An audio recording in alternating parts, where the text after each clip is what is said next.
दोस्तों अभी हाल ही में मनीष कश्यप ने बिहार पुलिस को सरेंडर किया। पुलिस ने उन्हें अपनी हिरासत में लिया, लेकिन इस पूरी प्रक्रिया में 3 महत्वपूर्ण सवाल उठ रहे हैं दोस्तों, जो कि लोगों हर एक व्यक्ति के दिमाग में है। पहला सवाल यह है कि मनीष कश्यप की जिस प्रकार से गिरफ्तारी की गई, क्या यह करना उचित था। दूसरा सवाल यह है कि मनीष कश्यप के जो एफआईआर हुए थे, इसमें कुर्की का जो कार्रवाई की गई उनके संपत्ति की, ये कितना लीगल और वैध था। और तीसरा सवाल कि मनीष कश्यप की बेल कैसे हो। दोस्तों आइए आज की इस वीडियो में इन्हीं 3 सवालों को स्पष्ट करते हैं।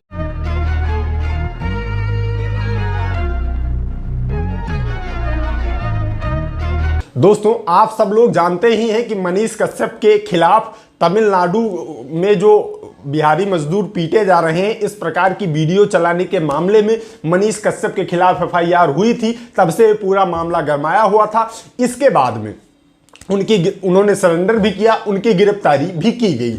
पहला सवाल लेते हैं कि उनकी गिरफ्तारी जो की गई उसमें मनीष कश्यप को हथकड़ी लगाएगी, जिसके संबंध में दोस्तों सुप्रीम कोर्ट का जजमेंट है सुनील बत्रा वर्सेस दिल्ली एडमिनिस्ट्रेशन। इसमें स्पष्ट कहा गया है कि किसी भी व्यक्ति को हथकड़ी नहीं लगाई जाएगी जब तक कि उसके ऊपर जुर्म सिद्ध नहीं हो जाता है। और अगर हथकड़ी लगाई भी जाएगी तो अगर वह खूंखार अपराधी है तभी उसे हथकड़ी लगाई जाएगी, वो भी मजिस्ट्रेट के परमिशन से। अगर लगता है कि बहुत खूंखार अपराधी है और वह भाग सकता है तब ही उसे हथकड़ी लगाई जाएगी। इस प्रकार का ये सुप्रीम कोर्ट के इस जजमेंट में कहा गया है। मनीष कश्यप को गिरफ्तार किया गया, हथकड़ी भी लगाई गई, उनके मुंह पे कपड़ा भी डाला गया, आतंकवादियों वाला रवैया उनके साथ किया गया। अब ये पुलिस सिद्ध करने में हमारे हिसाब से असफल होगी कि मनीष कश्यप क्या इतना बड़ा अपराधी था कि उसे ये सब करने की आवश्यकता थी। बात करते हैं दूसरे सवाल की। दूसरा सवाल यह है कि उनकी कुर्की कैसे की गई। तो इस पर दोस्तों प्रक्रिया पहले आप जान लीजिए, कुर्की की प्रक्रिया कैसे होती है। इसमें जब किसी भी व्यक्ति के विरुद्ध एफआईआर लिखी जाती है, इसके बाद उस व्यक्ति को अगर गिरफ्तार करना है तो पुलिस जाकर मजिस्ट्रेट के यहाँ से वारंट लेकर आती है कि हमें इस व्यक्ति को गिरफ्तार करना है। लेकिन अगर कोई व्यक्ति छुप गया है, अपनी गिरफ्तारी नहीं दे रहा है, सामने नहीं आ रहा है, पुलिस ढूंढने में असमर्थ है, तब 82 सीआरपीसी की कार्रवाई करने की बारी आती है। 82 सीआरपीसी में बताया यह गया है कि जो भी व्यक्ति अगर फरार चल रहा है तो उसे फरार घोषित किया जाए। 82 में यह होता है कि फरार उसे घोषित किया जाए। घोषित कैसे होगा? अगर कोई व्यक्ति फरार चल रहा है तो उसे उद्घोषणा की जाएगी, डुग्गी मनादी कराई जाएगी, उसके सामाजिक स्थल पर नोटिस चिपकाई जाएगी, सब जगह बताया जाएगा कि यह व्यक्ति फरार हो गया है। और उसमें यह भी निर्धारित होगा कि कम से कम 30 दिन के अंदर उस व्यक्ति को गिरफ्तारी देना होगा, नहीं उसके खिलाफ कुर्की की कार्रवाई हो जाएगी। इसके बाद में अगर वह 30 दिन के अंदर गिरफ्तारी नहीं देता है तब उसके खिलाफ कुर्की की कार्रवाई 83 के अंदर कुर्की की कार्रवाई हो जाएगी। सीआरपीसी की धारा 83 में प्रावधान किया गया कि उस व्यक्ति के संपत्ति की कुर्की की जाएगी।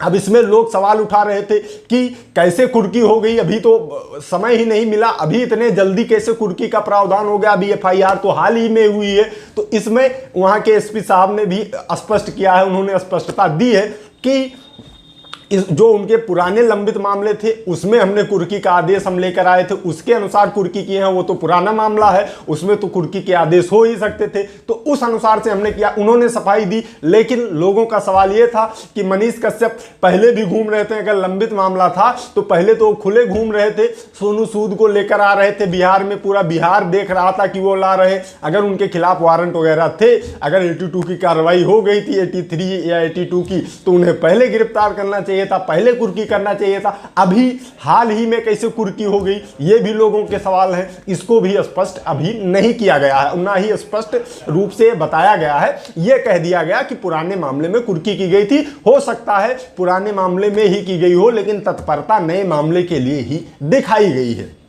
अब बात करते हैं दोस्तों तीसरे पॉइंट की। तीसरा पॉइंट यह है कि लोगों का सवाल है कि मनीष कश्यप की बेल कब तक होगी। तो इसमें दोस्तों बेल का जो है, अगर किसी सामान्य व्यक्ति के ऊपर जो धाराएं इनके ऊपर लगी है, किसी सामान्य व्यक्ति के ऊपर ये धाराएं लगकर एक मुकदमा हो उसके खिलाफ, तो वो 15 दिन 1 महीने के अंदर जेल से बाहर आ जाएगा। इसमें कोई दिक्कत नहीं है और कम समय भी लग सकता है। लेकिन इनके जो मनीष कश्यप जेल में गए हैं, इसमें मामला थोड़ा सा इसलिए फंस सकता है क्योंकि पुराने मामले भी इनके लंबित हैं, और जितने भी पुराने मामले लंबित हैं, अब सब में जब ये बेल कराएंगे तब ये जेल से बाहर आ पाएंगे। और इस मामले में भी जो इसके लिए लिखा गया है, तमिलनाडु कांड के लिए जो लिखा गया है मामला, इसमें भी इनको जो मजिस्ट्रेट है उनके यहाँ से बेल मिलना संभव बहुत कम है, हो ही नहीं सकता है, संभव नहीं है। इनको सेशन आना पड़ेगा, तो वहाँ से बेल खारिज करवाएंगे निचली अदालत से, फिर सेशन अदालत में आएंगे, वहाँ से इनको बेल मिलेगी। साथ ही इनके जो पुराने पेंडिंग मामले हैं उसमें भी जब ये जमानत कराएंगे तब बाहर आएंगे। तो इसलिए एग्जैक्ट समय नहीं बताया जा सकता है कि ये जेल से कब बाहर आ सकते हैं, चूंकि समय इसमें प्रक्रिया लग सकती है। पुराने मामले कितने लंबित हैं, कैसे हैं, क्या उसकी प्रक्रिया है, कौन से धाराओं में है, ये सब डिपेंड करेगा मनीष कश्यप के जेल से बाहर आने में। बशर्ते आप ये मान के चलिए कि उनको अब समय लगेगा थोड़ा जेल से बाहर निकलने में, अब समय लगेगा। अब सारी कानूनी प्रक्रियाएं हो गई हैं, अब इसमें जो पुराने मामले हैं उसमें भी पुलिस कहेगी कि इसमें भी इनको बेल करानी है। अब जितने भी लंबित मामले होंगे सब में बेल कराएंगे। इसकी बेल सेशन से कराएंगे, सेशन से नहीं होगी हाई कोर्ट से कराएंगे। इस पूरी प्रक्रिया में पूरा समय लगेगा,